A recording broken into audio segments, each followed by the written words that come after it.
Welcome to today's episode, Dr. James Beckett Sports Card Insights. I'm here with Chris Ivey, as you can see from the show title. Been looking forward to this. He's the director, kind of the founder of the sports group within Heritage. Heritage was very well established by my friend and Chris's dad, Steve Ivey, as one of the co-founders there. But they have gone on to great work in the sports area. And they're also a sponsor of the show. However, they're not the only sponsor. I have another auction sponsor. It takes a different approach. Bill Huggins, my also longtime friend with Huggins and Scott. And then the three card companies that are on board, Panini, Topps, and Upper Deck. A couple of card shops, Rob Veras at Burbank Sports Cards, Mike Fruitman at Mike Stadium Sports Cards. Beckett Authentication, Beckett Grading, Beckett Media, my former company, and lots of friends still there, as well as ComC, which does the third-party selling of collectibles.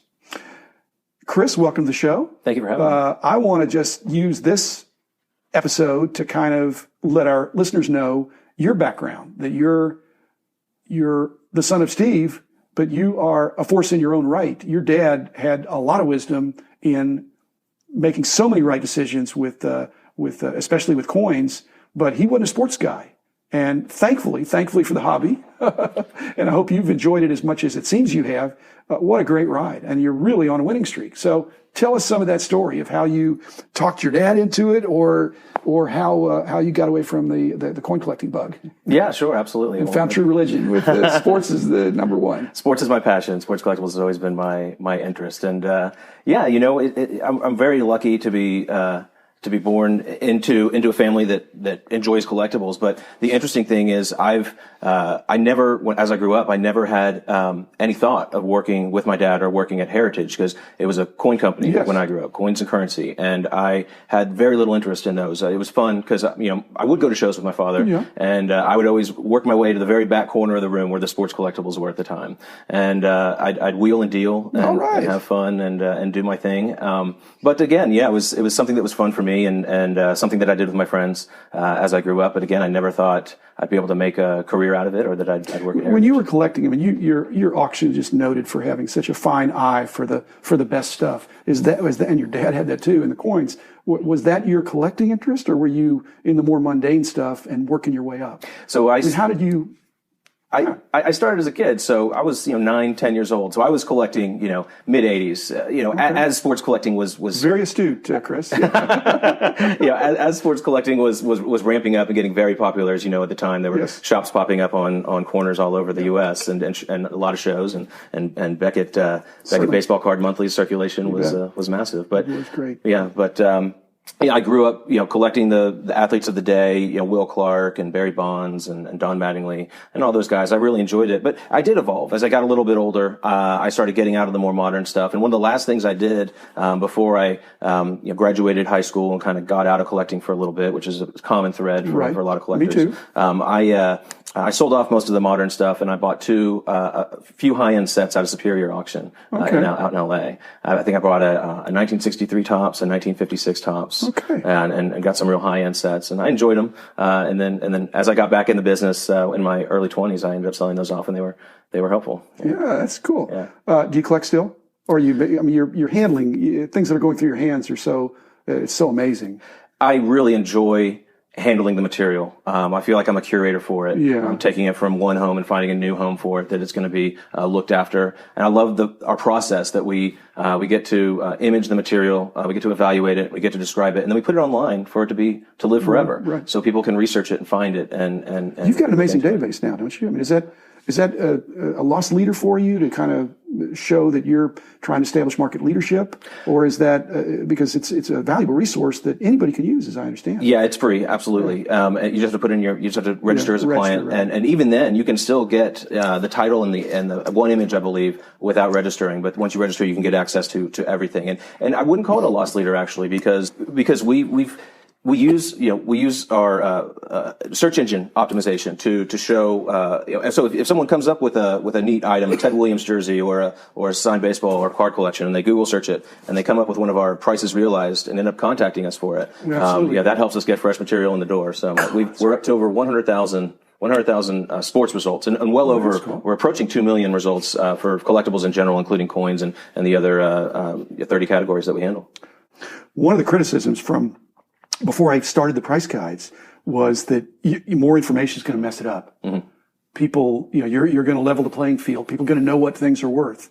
But the opposite happened. As people knew what things were worth and got comfort and saw reliable, which you're providing, it makes people bid more because they're more secure that, hey, this has already gone for this, this, and this. I can be comfortable paying this much. And frankly, lately, whatever something sold for 3 years ago, if it was a nice thing, it's probably double-digit increase from that. That's exactly right. Yeah, this is due to co-founder with my father, Jim Halpern, as his partner, and Jim's a visionary and very forward-thinking, and he knew in the mid 1990s that commerce was going to be moving to the internet, and so we were actually one of the first companies that invested heavily into our online platform. We had interactive bidding software before anybody else, and then Jim also started publishing population reports and price guide data online with the lots. And initially, a lot of dealers and people were asking, why would you do that? Because, that information really was what proprietary. Was proprietary at the time, absolutely. But as you pointed out, it's easy to look back and see it now. No one saw that at the time. Well, he was proven right. Right. As you give collectors information, it makes them more comfortable and they'll push the prices up. Right.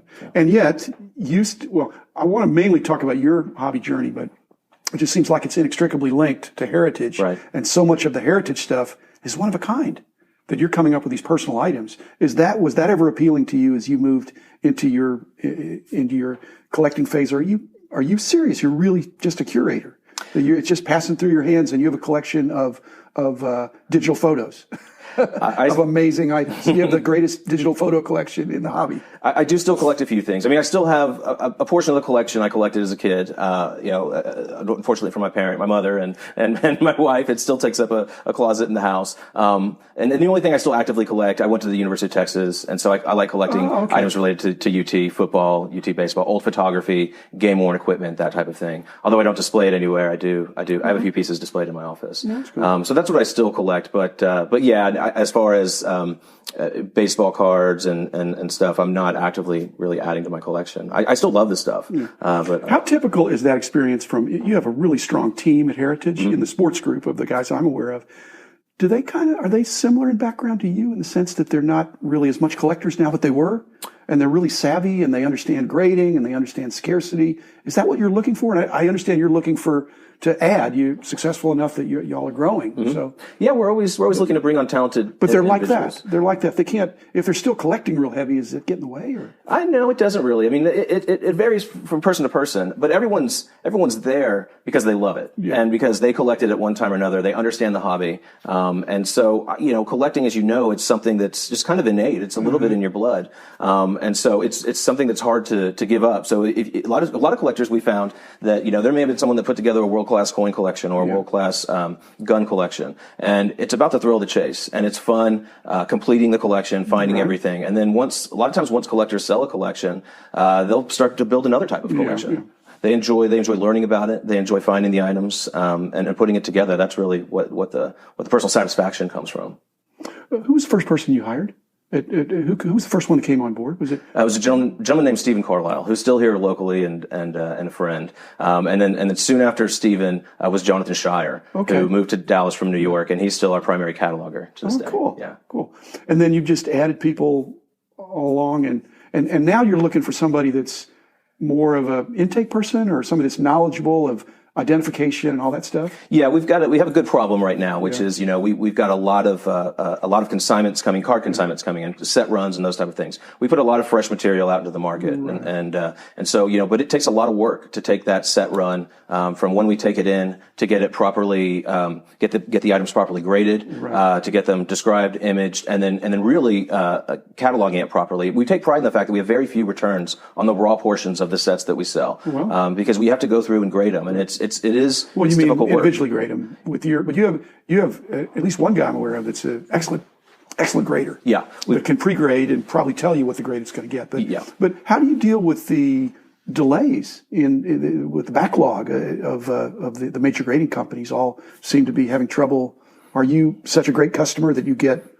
I would imagine you get faster turnarounds, but they're still backed up. Yeah, I mean, it's difficult because it is a deadline business. So as we approach deadlines, they do know what the deal is. Right. They do work with us, and we are, I suspect, one of the largest submitters, if not the largest, for a couple of the grading companies. We're going to do a separate episode about heritage because I want to dive deeper into that because I think there's some fascinating stuff there, and it's more complicated than what we can deal in this interview format. But Rich Klein always says, don't interview anybody, just have a conversation. And that means passing the microphone to the other person. So perhaps you have a question or two of me about what was going on back in the day or what's going on now. I mean, I've been retired for 14 and a half years. And in that time, Heritage Sports Auctions has just taken off. I remember we had discussions while I was still at Beckett Publications with you and your dad and the management team there about opportunities to collaborate with, bringing respective strengths. Yep. And then I sold the company, but I think Mark Harwell did some work for y'all, who was my close friend and recently departed. But great guy, very, very savvy, great visionary for the digital aspects of the hobby. But any questions you have for me? Yeah, sure. I know that Beckett was the price guide. You kind of started it out of your home. At what point did you realize this is really going to be successful? I'm going to be able to make this is going to be my career. Well, I was a professor when I started, and I actually, it's kind of counter instinctual because I actually got tenure that same year that I published the first 3 books. Oh, wow. And so here I was, I'd published these journal articles that were read by hundreds of people. And then I'd written these sports card price guide books that were read by tens of thousands. It doesn't take a PhD in statistics to figure out there's more future in the one than the other. So I left my tenured position as a professor and actually did consulting, which also allowed me to incubate the books, but also prepare for the magazines. Right. As soon as the magazines got going, I was already doing fine with just the books because that's kind of what was there. But the magazines with the monthly frequency, and of course you can't just do that. There had to be, the hobby was so hot then. Mm-hmm. There was monthly activity, even though it was Donruss, Fleer, and Topps pretty much just back in 84. And so I thought, but I didn't make any money for a couple of years. I took no paycheck for 2 years. Oh, wow. Because I was doing this consulting on the side. And so I was burning my candle at both ends, but enough to keep it going. But somewhere in there, and my sister, who was one of my first employees, basically said, here's where it's going to go. And me, even though I'm the numbers guy, I'm thinking, she said, you're going to get to 100,000 copies. I said, that's not my goal. I don't know. I just wasn't even thinking that way. But I knew it'd be successful. I didn't know how successful. And now I realize you may have the same sentiment, is that I got more successful as I continued to add really strong teammates. Right. And you probably feel that same way too. Absolutely. So once that happened, I had additional leverage. I was a smart guy. I was a hard worker. I was in the right place at the right time. Very blessed. But it really took off when we started adding quality people. And so that's kind of when I knew. And then, everything was going crazy back. And then you were, I'm sure you were a customer, Chris. I want to thank you for your business. Customers for life, maybe. Let's see. There's a fun little story my mom likes to tell. I had her drive me to Beckett, I think when I was probably in 1988. Yeah. So I could go in and get an application and see if I could get a job working there part-time when I was still in middle school. Well, I don't know. We had people that offered to come to work for us for free. Mm-hmm. And that's sort of illegal anyway, but we got a lot of, there was a lot of positive vibe in the industry. And it actually, that speaks well of your mom that she would even let you do that. But it's a pretty wholesome hobby. Yeah. I mean, there's a little bit of bad stuff going on, but it's a small percentage, and it's mostly pretty wholesome. Yeah. Any other last questions? We're almost out of time. No, not for me. We've done enough for today, Chris. I'm delighted to have this little conversation. I want to get you back to talk about Heritage Auctions, and we may have some additional conversations as well. As listeners may or may not know, Heritage is here in Dallas. So they're not my sponsor because they're local. They're my sponsor because they're outstanding. So, enjoy getting your catalogs and reviewing them, even though I'm not a big bidder usually, but, I love looking at the catalogs and the great stuff you're surfacing. So keep up the great work, and we'll talk again. Thanks, Chris. Thanks for having me.